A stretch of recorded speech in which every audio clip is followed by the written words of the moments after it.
আসসালামু আলাইকুম সুপ্রিয় দর্শক, শুভেচ্ছা সহ আমন্ত্রণ এনটিভি ইউরোপ নিউজে। সাথে রয়েছি আমি সিলভিয়া মসুর। শুরুতেই জানিয়ে দেব শিরোনাম। যুক্তরাজ্যকে ইউরোপীয় ইউনিয়নে থেকে যাওয়ার আর্জি জানিয়ে চিঠি লিখেছেন শীর্ষ কয়েকজন জার্মান নাগরিক। পুত্র সন্তানের মা হয়েছেন বঙ্গবন্ধু নাতনি ও ব্রিটিশ পার্লামেন্টের সদস্য টিউলিপ সিদ্দিক। এবং দলমত নির্বিশেষে সবার জন্য বর্তমান সরকার কাজ করবে জানিয়েছেন প্রধানমন্ত্রী শেখ হাসিনা। দর্শক, শুনছিলেন শিরোনাম, এবারই নিয়ে যাব পুরো সংবাদের। শুরুতেই ব্রিটেন প্রসঙ্গ। আসন্ন ব্রেক্সিটকে সামনে রেখে যুক্তরাজ্যকে ইউরোপীয় ইউনিয়নেই থেকে যাওয়ার আর্জি জানিয়ে চিঠি লিখেছেন শীর্ষ কয়েকজন জার্মান নাগরিক। টাইমস পত্রিকায় প্রকাশিত এই চিঠিতে সই করেছেন ৩১ জন। তাদের মধ্যে আছেন ক্রিশ্চিয়ান ডেমোক্রেটিক ইউনিয়নের নেতা চ্যান্সেলর অ্যাঙ্গেলা মেরকেলের সম্ভাব্য উত্তরসূরি সহ জার্মানির একদল রাজনীতিক, এমনকি অ্যাথলেট, ব্যবসায়ী ও বিভিন্ন সেলিব্রিটিরাও। চিঠিতে আবেগঘন কিছু কথার সঙ্গে উঠে এসেছে গুরুত্বপূর্ণ রাজনৈতিক বার্তাও। আসন্ন ব্রেক্সিটের ফলে ব্রিটিশদের অনেক কিছুই ইউরোপীয়দের থেকে দূরে সরে যাবে। ইউরোপীয় জীবনযাত্রা থেকে হারিয়ে যাবে ব্রিটিশ সংস্কৃতির অনেক কিছুই। এছাড়াও চিঠিতে ব্রিটিশ জনগণের ইউ থেকে বেরিয়ে যাওয়ার রায়কে শ্রদ্ধা করেন বলে জানিয়ে লেখকরা বলেন, তারা চিরতরে চলে যেতে চাইলেও জার্মানি এবং ইউরোপ সবসময় তাদের বন্ধু হয়ে থাকবে। এদিকে পুত্র সন্তানের মা হয়েছেন বঙ্গবন্ধু নাতনি ও ব্রিটিশ পার্লামেন্টের সদস্য টিউলিপ সিদ্দিক। তার নাম রাখা হয়েছে রাফায়েল মুজিব সেন্ট জন পার্সি। বৃহস্পতিবার সকালে লন্ডনের হ্যামস্টিড এলাকার রয়্যাল ফ্রি হসপিটালে এই পুত্র সন্তানের জন্ম দেন টিউলিপ। এর আগে ব্রেক্সিট চুক্তির উপর ভোটের কারণে সন্তান জন্মদানের তারিখ পিছিয়ে দিয়েছিলেন টিউলিপ সিদ্দিক। গত মঙ্গলবার তার স্বামী ক্রিস পার্সি হুইলচেয়ারে করে তাকে পার্লামেন্টে নিয়ে যান। ৩৬ বছর বয়সী টিউলিপ জানান, তার ছেলে একদিন পর পৃথিবীতে আসলেও যদি এই বিশ্বে ইউরোপ ও যুক্তরাজ্যের মধ্যে শক্তিশালী সম্পর্ক গড়ার ভালো সুযোগ আসে তবে তাই হোক। এদিকে শেখ রেহেনার কন্যা টিউলিপের ২ বছরের একটি কন্যা সন্তানও রয়েছে। এবার কমিউনিটি প্রসঙ্গ। ইতালি ব্যাপী শুরু হয়েছে প্রতিভার সন্ধানে musical talent show the rising star. আয়োজনটির মূল উদ্দেশ্য ইতালিতে ছড়িয়ে ছিটিয়ে থাকা সুপ্ত প্রতিভাকে খুঁজে একটি প্ল্যাটফর্ম তৈরি এবং দেশীয় সংস্কৃতিকে বহির্বিশ্বে উপস্থাপন করা। বলোনিয়া শহরে অনুষ্ঠিত উত্তর অঞ্চলের বাছাই পর্বে সর্বমোট ১০ জন ইয়েস কার্ড পেয়েছেন। বিস্তারিত জানাচ্ছেন আমাদের ইতালি ব্যুরো প্রধান মনিরুজ্জামান মনির। ওই ঝিনুক ফোঁটা সাগর বেলায় আমার ইচ্ছে করে আমি মন ভেজাবো ঢেউয়ের মেলায় তোমার হাতটি ধরে। প্রতিভার সন্ধানে ইতালি জুড়ে শুরু হয়েছে musical talent show the rising star. ইতিমধ্যে বোলোনিয়াতে জাঁকজমকপূর্ণভাবে সম্পন্ন হয়েছে ইতালির উত্তর অঞ্চলের বাছাই পর্ব।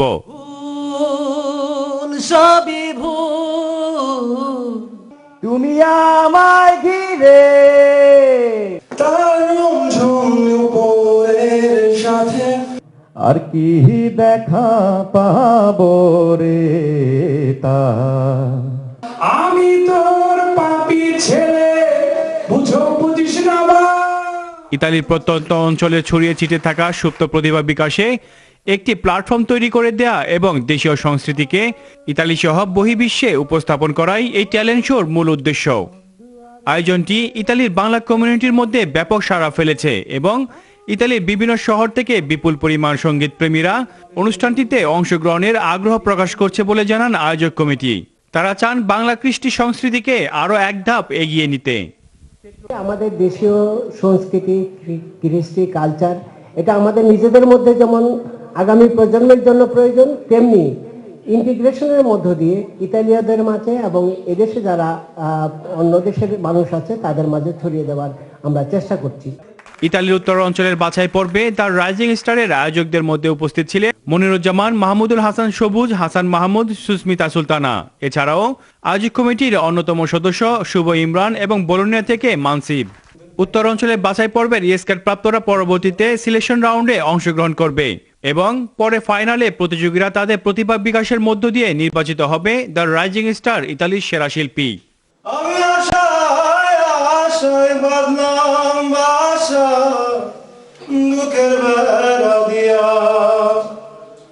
গুনে গুনে গুনার দিয়ে যাইতাছে ফুরাইয়া।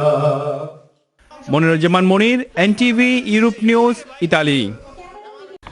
ইস্ট লন্ডন মসজিদ পরিচালিত আল মিজান স্কুল ও লন্ডন ইস্ট একাডেমি থেকে এবছর 7 জন শিক্ষার্থী পবিত্র কোরআনের হিফজ সম্পন্ন করলেন। বৃহস্পতিবার সন্ধ্যায় পূর্ব লন্ডনের মুসলিম সেন্টারে অনুষ্ঠিত হয় নবম বার্ষিকী হুফ ফার্স্ট গ্র্যাজুয়েশন সেরেমনি। অনুষ্ঠানে হাফিজদের পাগড়ি পরিয়ে দেওয়ার পাশাপাশি ক্রেস্ট এবং পুরস্কার তুলে দেওয়া হয়। এ সময় অনুষ্ঠানে অতিথি হিসেবে বক্তব্য রাখেন বারাকা খান ফাউন্ডেশনের চেয়ারম্যান ইকবাল খান, ইস্ট লন্ডন মসজিদ ও লন্ডন মুসলিম সেন্টারের চেয়ারম্যান মোহাম্মদ হাবিবুর রহমান, ইমাম ও খতিব শায়েক আব্দুল কায়ুম, লন্ডন ইস্ট একাডেমির প্রধান শিক্ষক Askar Ali, head of Islamic science Mohammad Badar সহ আরও অনেকে। পবিত্র কোরআনের হিফজ সম্পন্নকারী 7 শিক্ষার্থীরা হলেন ওয়াসিদ আবদুল্লাহ তাহামি, উমর ইউনুস মিয়া, তানভীর, মোহাম্মদ আব্দুল মোমিন, ইমরান খান ও আব্দি জিবার মোহাম্মদ জামা। অনুষ্ঠানে বিশিষ্ট শিক্ষাবিদ আব্দুল হাই মুর্শিদ বলেন, কোরআনের হিফজ সম্পন্ন করার মধ্য দিয়ে ছাত্ররা একটি বিশাল সম্পদ অর্জন করল। Taken me about 5 years to complete my hifz. I started in year 5 and now I've completed in year 10. Of course, it's a tremendous feeling. I'm feeling very happy, and I'm very proud. I'm very proud of my fellow friends who supported me all the way through. Of course, in this tremendous journey, I had many inspirations. One of the most momentous motivation was my parents.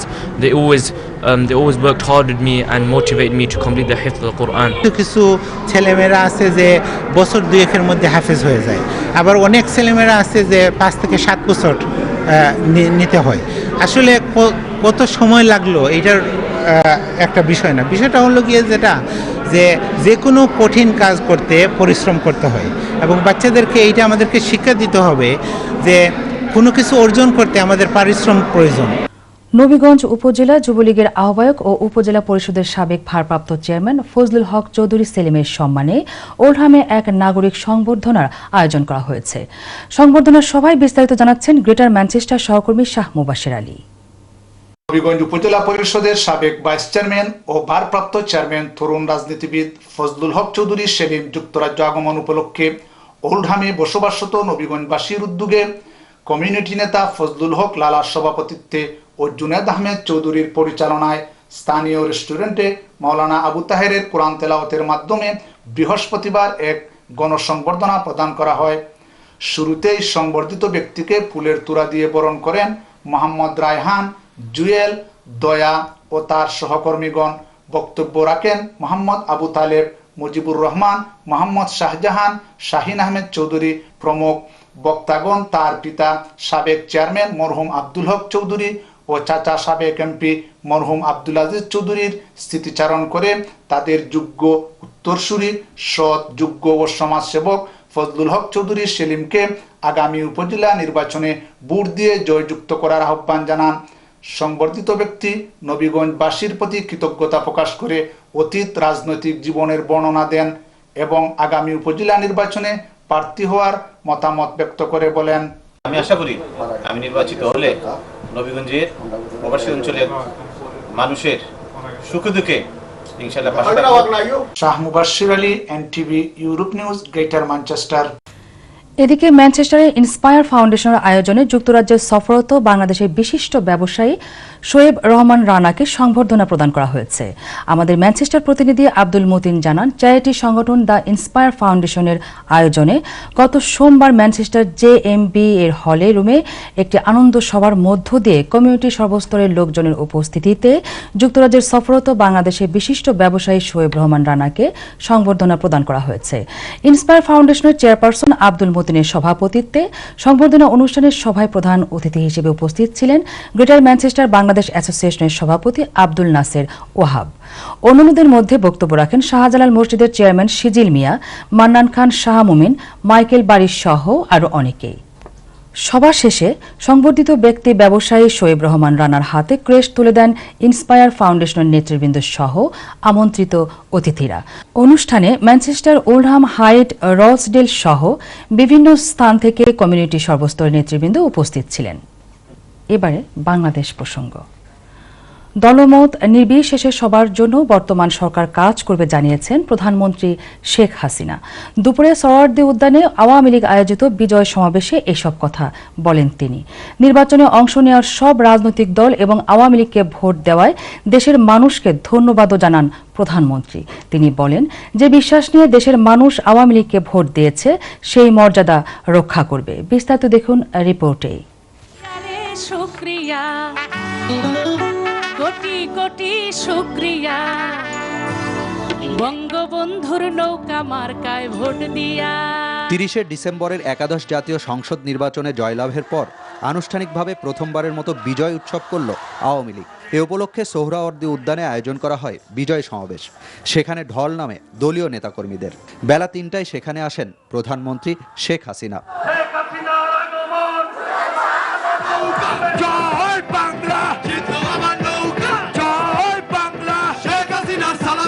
এ সময় প্রধানমন্ত্রীর প্রতি আওয়ামী লীগের পক্ষ থেকে অভিনন্দন পত্র পাঠ করে শোনান দলের সাধারণ সম্পাদক। আপনার জয়, বাঙালির জয়, আপনার কল্যাণ হোক, মঙ্গল হোক, দীর্ঘ হোক আপনার কর্মময় জীবন। দলের সিনিয়র নেতাদের পর বিকাল 4:30 নাগাদ উপস্থিত জনতার উদ্দেশ্যে বক্তব্য রাখেন প্রধানমন্ত্রী। সুষ্ঠুভাবে নির্বাচন পরিচালনা করায় নির্বাচন কমিশন, সহযোগিতা করায় আইন শৃঙ্খলা রক্ষাকারী বাহিনী এবং আবারও আওয়ামী লীগকে বিজয়ী করায় দেশের মানুষকে ধন্যবাদ জানান শেখ হাসিনা। বাংলাদেশের যত রাজনৈতিক দল যারা এই নির্বাচনে অংশগ্রহণ করেছেন, সকল রাজনৈতিক দল সকলকেই আমি আন্তরিক ধন্যবাদ জানাচ্ছি যে তারা এই নির্বাচনে অংশগ্রহণ করে নির্বাচনকে অর্থবহ করেছে। জয় পরাজয় একটা নির্বাচনের স্বাভাবিক ব্যাপার। আমি এইটুকু তাদের বলতে চাই, সকলের জন্যই আমাদের সরকার কাজ করে যাবে, প্রত্যেকের আর্থসামাজিক উন্নয়নে কাজ করবে, রাজনৈতিক অধিকার নিশ্চিত করবে, প্রত্যেকটা মানুষের জীবন মান উন্নত করবে। সেখানে কোনো দল বা মত দেখা হবে না। নির্বাচনে জনগণের দেয়া এই রায় মুক্তিযুদ্ধের চেতনার পক্ষে উল্লেখ করে দেশে যুদ্ধাপরাধ, জঙ্গিবাদ ও দুর্নীতির সাথে জড়িত কারও স্থান হবে না বলে এ সময় হুঁশিয়ারি দেন শেখ হাসিনা। যে রায় জনগণ দিয়েছে, এই রায় হচ্ছে সন্ত্রাসের বিরুদ্ধে রায়, জঙ্গিবাদের বিরুদ্ধে রায়, মাদকের বিরুদ্ধে রায়, দুর্নীতির বিরুদ্ধে রায়। এটা আমাদের মনে রাখতে হবে। নির্বাচিত প্রতিনিধি যারা, দেশের মানুষের যে আকাঙ্ক্ষা, সে আকাঙ্ক্ষা পূরণ করা এটা আমাদের কর্তব্য। বিজয় পাওয়া যত কঠিন, সেই বিজয় রক্ষা করে জনগণের সেবা করা সেটা আরো কঠিন কাজ। সেই কঠিন দায়িত্ব আমরা পেয়েছি। এই দায়িত্ব আমাদের সর্বান্তঃকরণ দিয়ে সে পালন করতে হবে। ব্যক্তিগত কোনো চাওয়া পাওয়া নেই, তাই দেশকে গড়ে তুলতে প্রয়োজনে জীবন উৎসর্গ করবেন বলেও জানান প্রধানমন্ত্রী।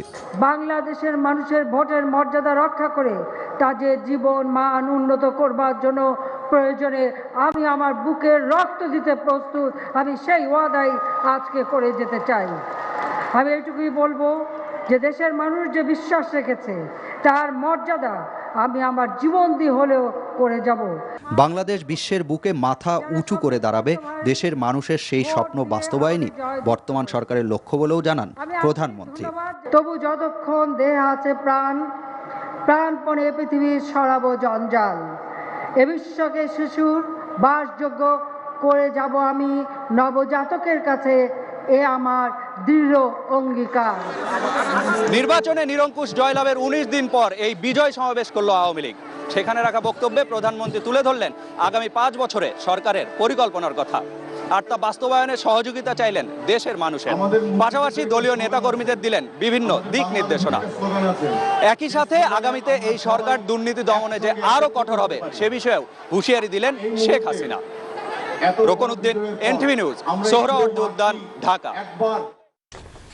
বিএনপির মহাসচিব মির্জা ফখরুল ইসলাম আলমগীর বলেছেন, নির্বাচনে ভোট ডাকাতি করায় যে নৈতিক পরাজয় হয়েছে তা ঢাকতে আজ সোহরাওয়ার্দী উদ্যানে বিজয় উৎসব করছে আওয়ামী লীগ। 30শে ডিসেম্বর নির্বাচনের পর থেকে আওয়ামী লীগ জনগণ থেকে বিচ্ছিন্ন হয়ে পড়েছে বলে মন্তব্য করেন তিনি। বিস্তারিত দেখুন রিপোর্টে। বিএনপি প্রতিষ্ঠাতা ও শহীদ রাষ্ট্রপতি জিয়াউর রহমানের ৮৩তম জন্মবার্ষিকী উপলক্ষে দলের নেতাকর্মীদের সাথে নিয়ে মাজার জিয়ারত ও শ্রদ্ধা নিবেদন করেন বিএনপি মহাসচিব মির্জা ফখরুল ইসলাম আলমগীর। পরে তিনি ৩০শে ডিসেম্বরের নির্বাচন এবং নির্বাচন উপলক্ষে আওয়ামী লীগের বিজয় সমাবেশের কঠোর সমালোচনা করেন। শহীদ প্রেসিডেন্ট জিয়াউর রহমানের মূল অবদানটি ছিল যে একটি একদলীয় শাসন ব্যবস্থা থেকে তিনি বহুদলীয় শাসন ব্যবস্থাতে নিয়ে এসেছিলেন, অর্থাৎ গণতন্ত্রের তিনি বহুমাত্রিকতা যে বিষয়টা ছিল সেই বিষয়টাকে তিনি সামনে নিয়ে এসেছিলেন। আজকে দুর্ভাগ্য আমাদের যে আজকে এই মহান ব্যক্তির, যিনি বাংলাদেশের স্বাধীনতার যুদ্ধের ঘোষণা দিয়েছিলেন, জাতিকে যুদ্ধে অনুপ্রাণিত করেছিলেন, তার জন্মদিনের দিনেই আওয়ামী লীগ তাদের এই ভয়াবহ একটি ভোট ডাকাতির মধ্য দিয়ে তারা যে ক্ষমতা দখল করে নিয়েছে সেটা তারা উৎসব পালন করতে যাচ্ছে। এখান থেকে বোঝা যায় যে আওয়ামী লীগের প্রকৃতপক্ষে গণতন্ত্রের প্রতি তাদের কোনো শ্রদ্ধা নেই। এই উৎসব তো হচ্ছে তাদের যে পরাজয়কে আপনার ঢেকে দেওয়ার জন্য। ৩০শে ডিসেম্বর তো গণতন্ত্রের পরাজয় হয়েছে, আর আওয়ামী লীগের সবচেয়ে বড় পরাজয় হয়েছে। মির্জা ফখরুল বলেন, বিএনপিকে রাজনৈতিকভাবে দুর্বল করার উদ্দেশ্যেই সরকার বিএনপি চেয়ারপারসন বেগম খালেদা জিয়াকে কারাবন্দী করেছে। তিনি বলেন, জনগণের দল বিএনপি, এ কারণে বারবার আঘাত আসার পরও বিএনপি অটুট আছে, থাকবে।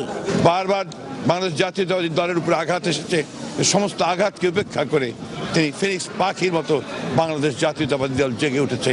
কারণ এই দলটি হচ্ছে বাংলাদেশের আপামর জনগণের দল।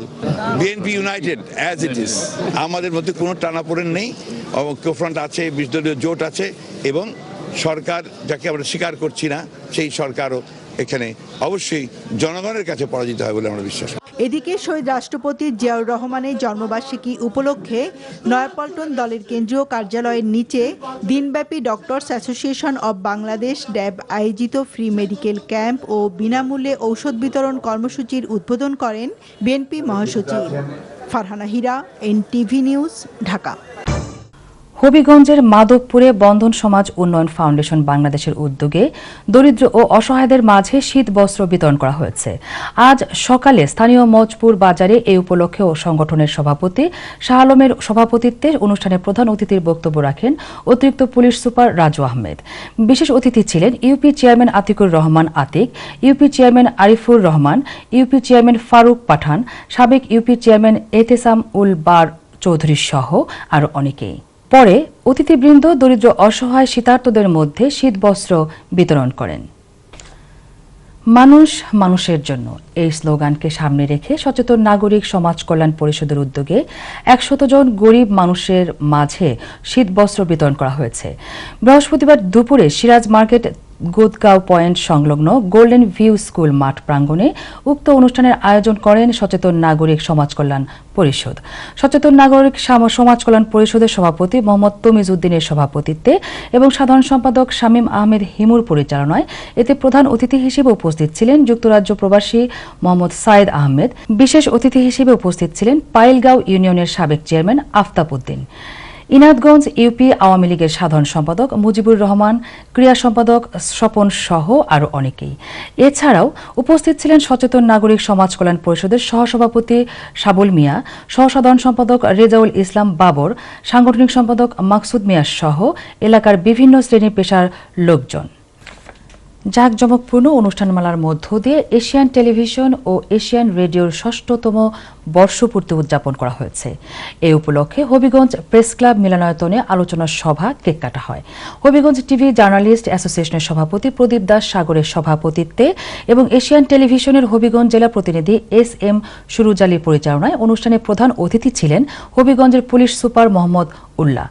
বিশেষ অতিথি ছিলেন হবিগঞ্জ প্রেস ক্লাবের সভাপতি হারুনুর রশিদ চৌধুরী, প্রেস ক্লাবের সাধারণ সৈয়দ এখলাসুর রহমান খোকন, সাবেক সাধারণ সম্পাদক চৌধুরী মোহাম্মদ ফরিয়াদ, অ্যাডভোকেট শাহ ফখরুজ্জামান সহ আরও অনেকেই।